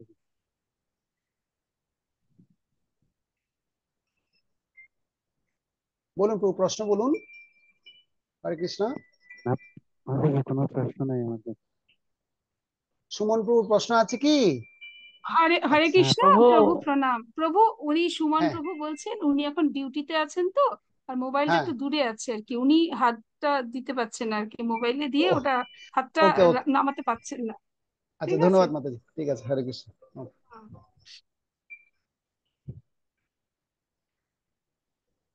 আর কারো প্রশ্ন? শ্রীমতী রসবতী গৌরাঙ্গী দেবী দাসী মাতাজি, হ্যাঁ মাতাজি বলুন। হরে কৃষ্ণ, প্রণাম প্রভু। প্রণাম মাতাজি। প্রভু, প্রভু, অনেক সময় তো আমাদের সাধনার রিপোর্টটা দিতে ভুলে যায়। এটা কোনো অপরাধ নয় প্রভু, মানে মানে সংসারের কাজে নিয়ে ব্যস্ত, বা অনেক সময় ভুলে যাই যে সাধনার রিপোর্ট একদিন বা 2 দিন দিতে। আমার বেশিরভাগ একদিনে যায় প্রভু সাধনার রিপোর্টটা বলে দিতে। তারপরে আমি তুলি মাতাজিকে ফোন করে বলি, মাতাজি আমি তো সাধনার রিপোর্টটা দিতে পারছি না, আপনি একটু দিয়ে দেবেন, আমি তো সকালে এগুলো করছি। এটা কি ভুল হয় প্রভু, না এটা অপরাধ হয়ে যায়? এটা জানতে চাইতেছি আপনার কাছ থেকে প্রভু। হরে কৃষ্ণ মাতাজি, এই যে বললাম আমি এতক্ষণ ধরে সেই বিষয়টি বুঝালাম। যদি আপনি সততার সহিত যদি বলেন যে আমার এই সমস্যার জন্য আমি করতে পারিনি, বা কারো সহযোগিতার মধ্যে পাঠাচ্ছেন, এটা হচ্ছে আপনি সততার সর্বোচ্চ শিখরে আছেন। মানে আপনি একজন সৎ ব্যক্তি, বা একজন সৎ মানে আপনি একজন ভক্ত। কারণ আপনি তো কোনো কি করছেন না যে আপনি ইচ্ছাকৃতভাবে ফিল আপ করছেন না, তাই না? আপনি হয়তো কোনো কারণে করতে পারেননি, কিন্তু অন্যকে বলছেন, তিনি যদি করে তো বেস্ট। আর তারপরেও আপনার একটা কাজ করতে হবে কি, আপনি তার কাছ থেকে খবর নিতে হবে যে আসলে মাতাজি আমি তো একটা মানে সাধারণ চাকরি আপনাকে জমা দিতে বলেছিলাম, আপনি কি সেটা জমা করেছেন? তো এই যদি করেন তাহলে মানে আপনার সাধনা চারটা ঠিক ঠিক ওই জায়গায় পৌঁছে যাবে। অথবা আপনি প্রভুকে বলতে পারেন, প্রভু আমি তো এরকম আমার রিপোর্টটা মাতাজিকে দিতে বলেছিলাম, হয়তো মাতাজি দিয়েছে কিনা আমি জানি না, যদি না দিয়ে থাকে তাহলে প্রভু আমি আবার একটু চেষ্টা করছি। এভাবে করে কথাবার্তা বলে বিষয়টাকে কি করতে হবে, ক্লিয়ার করতে হবে। ঠিক আছে মাতাজি, কোনো ঠিক আছে অপরাধ প্রভু। হবে না। হরে কৃষ্ণ, ধন্যবাদ। আদি কৃপা রূপিণী মাতাজি, হরে কৃষ্ণ, প্রণাম মাতাজি। হ্যাঁ বলুন। হরে কৃষ্ণ প্রভু, প্রণাম। প্রভু, আমার কোয়েশ্চেনটা হচ্ছে, সরি আমার ভয়েসটা একটু খারাপ আছে। হ্যাঁ, ওকে ওকে, সমস্যা নেই, হ্যাঁ।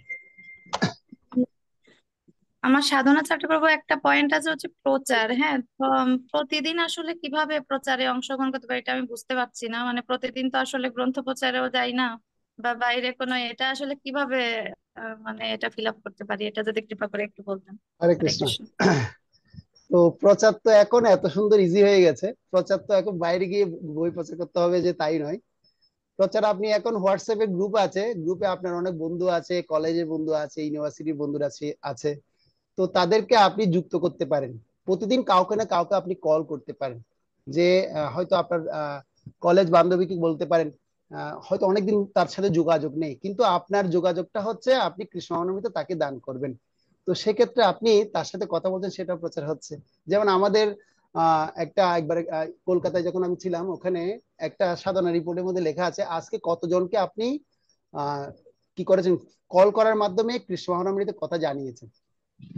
তো এই ক্ষেত্রে প্রচার করতে পারেন। তো এইভাবে আপনি কন্ট্যাক্ট করে করে দেখবেন অনেককে বুঝাতে পারেন যে আসলে আমাদের এরকম ভাগবতম রয়েছে, ভগবত গীতা রয়েছে, বা এরকম কিছু শিল প্রভুপাদ বই আছে, তোমার জন্য আমি কিছু বই পাঠাচ্ছি, তুমি একটু এগুলো একটু চর্চা করবে তো।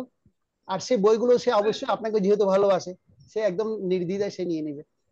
প্রচার যদি করতে চাই অনেক ভাবে করতে পারেন। তো বাইরে গিয়ে যে আপনি যেহেতু এখন সিচুয়েশনে আপনি পারছেন না, তো যখন সুযোগ হবে তখন বাইরে গেলেন বা প্রভুর সাথে যখন বের হচ্ছেন তখন করতে পারেন। যেমন আমি দেখেছি আহ আমাদের শান্তিপ্রিয়া মাতাজির কথা বলি।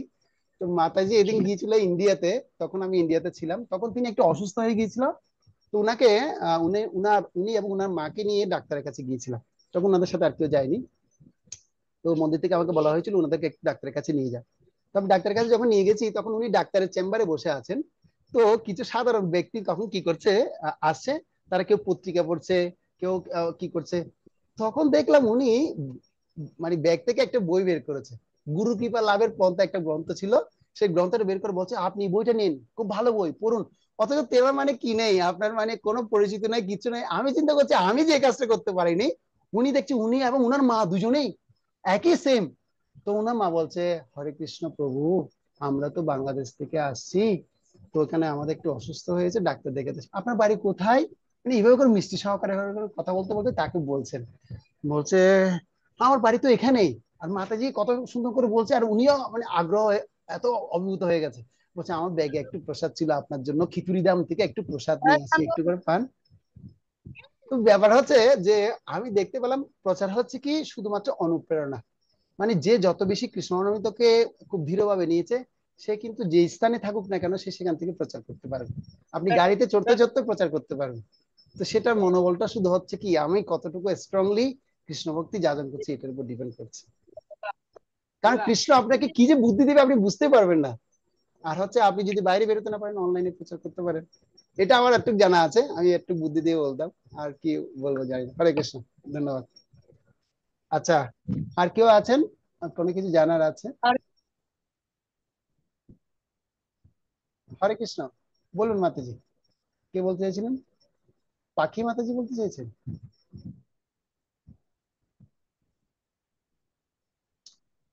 হরে কৃষ্ণ, আর কারো কোনো কিছু জানার আছে? তো সাধনার রিপোর্ট গুলা ওই যে আগে যে লিঙ্কটা করছিলাম, এখন তো আমি সাধনার রিপোর্ট গুলা পাঠাইতে পারি না, এখন কি করতাম প্রভু? যদি আপনি পাঠাতে না পারেন সুরেশ প্রভুর সাথে কথা বলবেন। প্রভু আমি তো রিপোর্টটা পাঠাতে পারছি না, আমি কিভাবে রিপোর্টটা করতে পারি বা দিতে পারি আপনাকে, আপনি যদি একটু আমাকে জানান খুব বেশি ভালো হয়। আপনি সুরেশ মাধব প্রভুকে আপনি একটু কল করে বিষয়টা জানাবেন, জানালে প্রভু আপনাকে সমাধান বলে দিবেন। প্রথম কথা হচ্ছে আপনার থেকে কি করতে হবে, মানে রিপোর্টিং করতে হবে।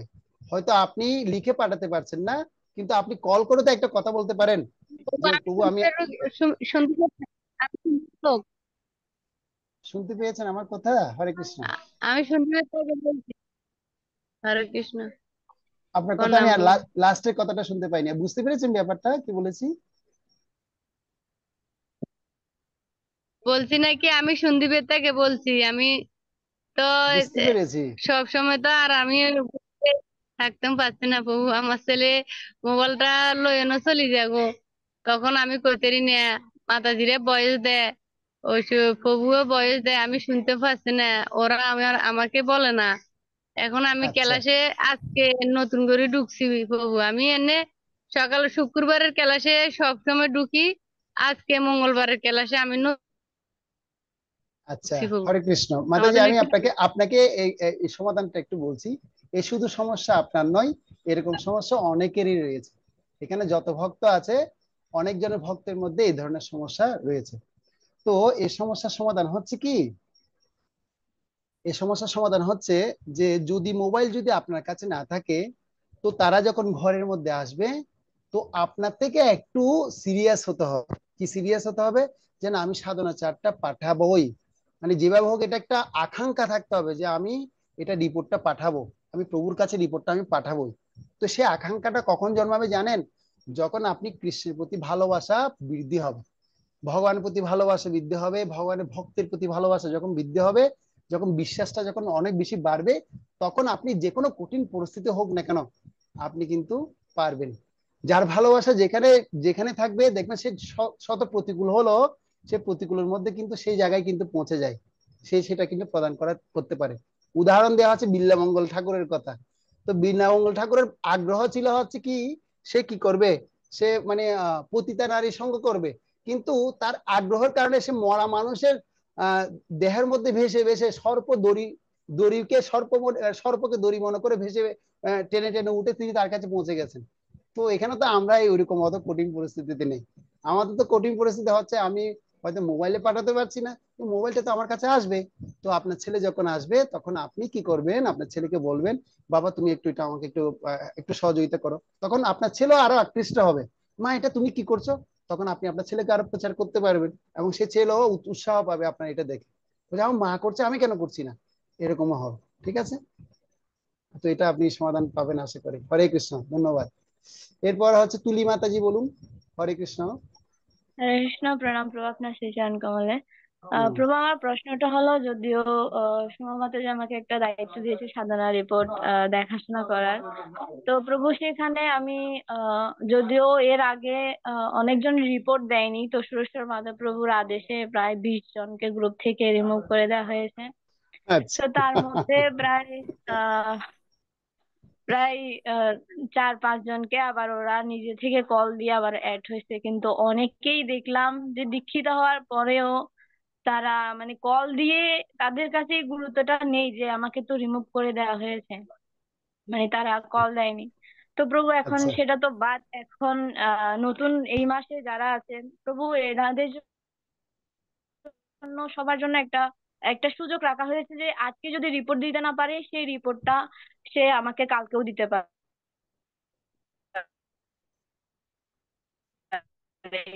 কারণ প্রবলেম প্রভু থাকতে যায়, বা স্টুডেন্ট থাকে লেখাপড়া করে কলেজে গেল, সেই রিপোর্টটা দিতে পারলো না, তো সে আমাকে কালকেও রিপোর্টটা দিতে পারে। এরকম প্রভু সুযোগ সবার জন্য রাখা হয়েছে, কিন্তু তারপরেও দেখা যায় কেউ দিচ্ছে, বেশিরভাগ দিচ্ছে না আমাকে রিপোর্টটা। একদিন দিচ্ছে, 2 দিন দিচ্ছে না, 5 দিন দিচ্ছে, তারপর 6 দিন দিচ্ছে না, তো এরকম। তো প্রভু অনেকজনকে বলার পরেও তারপরেও যদি তারা কিছু তারপরে না দিচ্ছেন, এখন শোনে, আমি আমার এই কথা না মুহূর্তে কি শুনে, তো করতে পারি? তাদেরকে আমি কিভাবে বোঝাবো? হ্যাঁ, আপনার প্রশ্ন হচ্ছে এই মুহূর্তে আমি কি করতে পারি। হ্যাঁ, এই মুহূর্তে আপনার শুধু একটাই হ্যাঁ অস্ত্র, প্রভু। সেটা কি অস্ত্র জানেন? বলছে একটাই অস্ত্র, সেই অস্ত্রটা আপনি আজকে থেকে এই মাত্র থেকে প্রশিক্ষণ নেওয়া শুরু করুন। সেই অস্ত্রটা হ্যাঁ হচ্ছে প্রভু। একদম 2 হাত জোর করে একদম কোমল ভাবে একদম বিনম্র চিত্তে, হরে কৃষ্ণ মাতাজি, আমি তো মনে হয় মানে শব্দগুলো এভাবে হবে, আমি মনে হয় আপনার চরণে অপরাধ করেছি, মানে আমার কিছু একটা ভুল মনে হয় আপনার চরণে হয়েছে। তো এটা যখন বলবেন তখন মাতাজি কিন্তু আপনার প্রকৃত নেচারটা দেখে, মানে এটা কিন্তু এমনি আর্টিফিশিয়াল মাতাজি হরে কৃষ্ণ মানে আপনি সাধনাচারটা কেন দিলেন না একটু দিন, এইভাবে করলে কিন্তু হবে না। এটা একবার হৃদয় থেকে আনতে হবে, মানে হৃদয় থেকে অনুভব করে আনতে হবে। মাতাজি হ্যাঁ, মানে আসলে যে মানে আপনি যে রিপোর্টটা দিচ্ছেন না, আমার একটু কষ্ট হচ্ছে, কেন আমাকে বারবার শুধু সুরেশ মাধব প্রভু জিজ্ঞাসা করে কেন দিচ্ছে না, তুমি একটু খবর নাও খবর নাও, বারবার শুধু জিজ্ঞাসা করে প্রভু, আপনি একটু আমাকে একটু করে সহযোগিতা করুন। দেখবেন ওইভাবে যখন বলবেন সে কি না পারবে। আমাদের সাধুদের বৈষ্ণবদের শুধু একটাই অস্ত্র আছে, জাগতিক মানুষরা বা সন্ত্রাসীরা তারা তো অস্ত্র দিয়ে মানুষের হাট সিদ্ধ করে বা ভয় দেখিয়ে কিছু করতে চায়, কিন্তু আমাদের এমন একটা অস্ত্র আছে যে অস্ত্রের কাছে সবাই হার মানতে পারে। সেটা কি অস্ত্র? সেটা হচ্ছে বিনয় অস্ত্র। কি অস্ত্র? এই 2 হাত জোর করে এই বিনয়। বিনয় আর অস্ত্র। এই বৈষ্ণবদের এটাই কিন্তু ভূষণ। এই ভূষণটা যদি না থাকে, যত বিনীত হব ততই প্রশংসিত হবে। দেখবেন আপনাকে আরো কত ভক্ত সহযোগিতা করবে। শুধুমাত্র একটা জিনিস লাগবে, কি লাগবে? আপনি বিনম্র সহকারে একটু তার কাছে চান, দেখবেন আপনাকে দিবে। আপনি এই রেজাল্টটা আমাকে আগামী সপ্তাহে জানাবেন। যদি আগামী সপ্তাহে যদি আমি ক্লাসে থাকি তাহলে আমি আপনার কাছ থেকে জানবো। শুধুমাত্র একটাই জিনিস, একটু বিনম্রভাবে তাকে ব্যবহার করুন এবং হাত জোর করে তাকে একটু বলুন, দেখবেন অবশ্যই তারা দিতে রাজি হবে। আর তাদের সমস্যাগুলো শুনুন। আপনি শুধু আপনার ডিমান্ড ফিল আপ করার জন্য তাদের সাথে কথা বলবেন না। কোনো বৈষ্ণবের অন্তরে যদি প্রবেশ করতে চাই, সেই বৈষ্ণবের একটু দুঃখ কষ্ট শুনতে হবে। কারণ এই জগতে মানুষ প্রত্যেকেই ব্যস্ত, প্রত্যেকেই দুঃখিত, প্রত্যেকেই মানে কোনো না কোনো ঝামেলার মধ্যে আছে। আর গৃহস্থরা তো আছেনই, কি বলবো গৃহস্থদের কথা, গৃহস্থরা তো আছেনই, কত রকমের সমস্যার মধ্যে আছে, সন্তান প্রতিপালন করা থেকে শুরু করে স্বামীর সেবা থেকে শুরু করে কত রকমের মানে ব্যস্ততা তাদের মধ্যে রয়েছে। তো তথাপি আগে তাদের দুঃখগুলো একটু শুনতে হবে। তখন তিনি বলবেন আমার এই হয়েছে ও হয়েছে, তখন আপনি হ্যাঁ ও তাই মাতাজি, তখন আপনি বলবেন হ্যাঁ আসলে তো ঠিক, হ্যাঁ তাই। তখন আপনি শুনতে শুনতে তখন আপনার মধ্যে একটা আলাদা কি হবে, ওর প্রতি করুণা জন্মাবে। এখন আপনি কল করলেন, হরে কৃষ্ণ সুনিমলা মাতাজি, কই আপনার সাধনা চাট পেলাম না, আজকেও দিলেন না আপনি, কালকেও দিলেন না, এইভাবে করতে করতে যদি করতে থাকি তাহলে তার হৃদয়ে তো ঢুকার কথা দূরে থাক। আপনি যখন কল করবেন বলছে হ্যাঁ তুলি মাতাজি কল দিয়েছে, কিসের কি করার জন্য, সাধনা চাটের জন্য, তখন উনি কি করবে, মোবাইলটা সাইলেন্ট করে দিবে বা মানে নেটওয়ার্কটা অফ করে দিবে, মানে মোবাইল কেটে যাবে, নাম্বার কেটে যাবে। তো ওইরকম আমরা করতে আসিনি, আমরা মানুষের হৃদয়ে ঢুকতে এসেছি। তো মানুষের হৃদয়ে যদি ঢুকতে চাই তাহলে আমাদের আগে কি করতে হবে, বৈষ্ণবের গুণগ্রাহী না দেখিয়ে দোষ, কায় মন বাক্যে করো বৈষ্ণব সন্তোষ। বৈষ্ণবদের যদি গুণগ্রাহী, বৈষ্ণবদের যদি সত্যি যদি আমি সেবা করতে মন মানসিকতা তৈরি করতে চাই, তাহলে কায় মন বাক্য তিনটা দিয়ে বৈষ্ণবকে সেবা করতে হবে। শুধু বাক্য দিয়ে করলে হবে না, সে সাথে মন মানে হৃদয় দিয়ে করতে হবে। আর দেহ তো আছে, দেহ মানে দেখালাম কত ধরনের আচরণ আছে বৈষ্ণবের গুণাবলী, তো এগুলো আমরা অনুশীলন করলে অবশ্যই উন্নত হবে। তো এটা আমি পূর্বতন আচার্য থেকে শিখেছি, যেটা সেটাই আপনার কাছে শেয়ার করলাম। ঠিক আছে তুমি মাতাজি, হরে কৃষ্ণ। হরি বল, থ্যাংক ইউ প্রভু, আমি এটা অ্যাপ্লাই করবো আজকে থেকে। অ্যাপ্লাই করে দেখুন, আপনি কিন্তু যেখানে আপনাকে 10 জন দিচ্ছেন, আপনাকে দেখবেন আজকে থেকে সেখানে 6 জন আপনাকে দিবে, শুধু 4 জন হয়তো এদিক সেদিক থাকতে পারে, আর হয়তো 100% সাকসেস করতেও পারে। ঠিক আছে, হরে কৃষ্ণ। প্রভু কৃপা করবেন, আমি এমনি আজকে হরে থেকে কৃষ্ণ। এটা ট্রাই করবো। আমি হ্যাঁ, দেখেছি, আমি অনেক বড় বড় সমস্যা থেকে মুক্ত হয়েছে শুধুমাত্র একটা জিনিস, এভাবে প্রণাম করবেন আর একটু হাম্বল থাকবেন, শুধু বিনয় ভাবে থাকবেন, দেখবেন অনেক বড় বড় সমস্যা শেষ হয়ে যাবে। দেখবেন অনেকে ভুল বুঝতে পেরে নিজে আপনাকে কি করবে, অনেকে ভুল বুঝতে পেরে মানে আপনার কাছে মানে ক্ষমা চাইতে আসবে, অনেককে দেখেছি আমি অনেক। আমাদের গুরু মহারাজ একটা লীলা আছে, সে সামান্য লীলাটা বলে দিই। তো গুরু মহারাজের কাছে মানে কি হয়েছিল, যখন মায়াপুরে ছিল, আপনারা কম বেশি লীলাটা জানেন, যে মায়াপুরে মানে কি হয়েছিল, বিশাল মানে কি করেছে মানে পুলিশরা এসে অনেক ভক্তকে ধরে নিয়ে পুলিশ স্টেশন চলে গেছে, তখন গুরু মহারাজ ছিল না। তখন গুরু মহারাজ কি করেছে, দেখছে কি আমাদের যারা ভালো ভালো ভক্ত, সে ভক্তগুলোকে ধরেই পুলিশ স্টেশনে নিয়ে গেছে। আর গুরু মহারাজ এক মুহূর্ত দেরি করেনি, তিনি সাথে সাথে চলে গেলেন পুলিশ স্টেশনে। আর স্টেশনে গিয়ে মানে পুলিশকে দেখে পুলিশ ইন্সপেক্টর বা যারা আছেন ওখানে গিয়ে সরাসরি দণ্ডবত প্রণাম করে দিলেন। প্রণাম করে দিয়ে বলছে আমি ক্ষমা চাইছি উনাদের পক্ষ হয়ে, আপনারা একটু উনাদেরকে ক্ষমা করে দিন। এই কথা বলা, বলছে কেন আপনি ক্ষমা চাইছেন, আপনার তো কোনো দোষ নাই, আপনি নির্দোষ। বলছে আপনি কেন এরকম করছেন। তো উনার স্বার্থটা কি, উনি হচ্ছে বৃহৎ স্বার্থের জন্য নিজেকে ক্ষুদ্র করেছেন। তো আমি তো এখন বৃহৎ স্বার্থ মানে বৈষ্ণবদের সেবা করার জন্য চেষ্টা করছি, তো সেখানে যদি আমি যদি একটু ছোট হই, আমার কি কোনো লস হবে, আপনি কি বলেন, কোনো লস না হবে প্রভু, বলুন, লস কোনো লস হবে না হবে না। প্রভু। তো আমি বৈষ্ণবদের সেবা করার জন্য চেষ্টা করছি, অবশ্যই আমি সেখানে সফল হবই। আর কৃষ্ণ দেখবেন, কৃষ্ণ কি করেন জানেন, ভগবান আপনার অনুপ্রেরণা দেখেন, সেই অনুপ্রেরণা অনুসারে আপনাকে কি করবেন, শিখাবেন। হরে কৃষ্ণ। এখন হয়তো নেট বন্ধ হয়ে যেতে পারে। আচ্ছা সুনিমালা মাতাজি, আপনার কি প্রশ্ন একটু করে দিন। শেষ, নেট বন্ধ হয়ে গেছে, যা। ও মোবাইলটা কোথায় রাখলো, হটস্পট দাও দাও দাও, কুইক কুইক, ক্লাসের শেষের দিকে। হরে কৃষ্ণ, কারেন্টটা চলে গিয়েছিল, এখন আবার আসলো। তো যেটা বলছিলাম, সুনিমালা মাতাজি আপনার কোনো প্রশ্ন আছে। প্রভু আপনি লাস্টে কি বলছেন আমি বুঝতে পারিনি, ওটা যদি আরেকটু বলেন ভালো হয়। আচ্ছা গুরু মহারাজ লীলাটা বুঝতে পেরেছেন? তো এরকম আমরা হ্যাঁ, যদি ওটা বিনয়ী হই, তাহলে বিনয়ী হলে অবশ্যই আমি কি হব, সেই জায়গায় সফল হতে পারবো। আর লাস্টে বলেছিলাম হচ্ছে কি, আমরা আমাদের জীবনে অনেক দেখেছি যে মানে অনেকে কি করছেন, মানে অনেককে মানানো যায়নি বা অনেকে ভুল বুঝে আছে, কিন্তু একটু হাত জোর করে কথা বলে, একটু জড়িয়ে ধরে কথা বললাম, তখনই মানে কি হয়ে গেল, তিনি সে সমস্ত কিছু দিতে রাজি।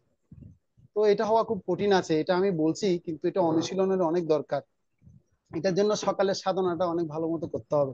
যেদিন আমার সাধনা ভালো থাকবে না, সেদিন মেজাজটা খিটখিটে থাকবে। যেদিন আমার হরিনাম জপ ভালো থাকবে না সেদিন মনটা ভালো থাকবে না। যেদিন আমি মঙ্গল আরতি করবো না সেদিন কিন্তু পুরোপুরি মনের দ্বারা পরিচালিত হব, তখন সেখানে আত্মা পরমাত্মার কথা আর শুনতে পারবো না। তো সেজন্য আমার কি করতে হবে, একটু ভালো সকালে সাধনা করবেন। আপনি কখন ফোন দিবেন জানেন, সবাইকে সাধনা রিপোর্ট কখন চাইবেন জানেন? আপনি আগে নিজে সাধনা রিপোর্টটা ফিল আপ করবেন, ফিল আপ করার পর তারপর অন্যের কাছ থেকে সাধনা রিপোর্টটা চাইবেন।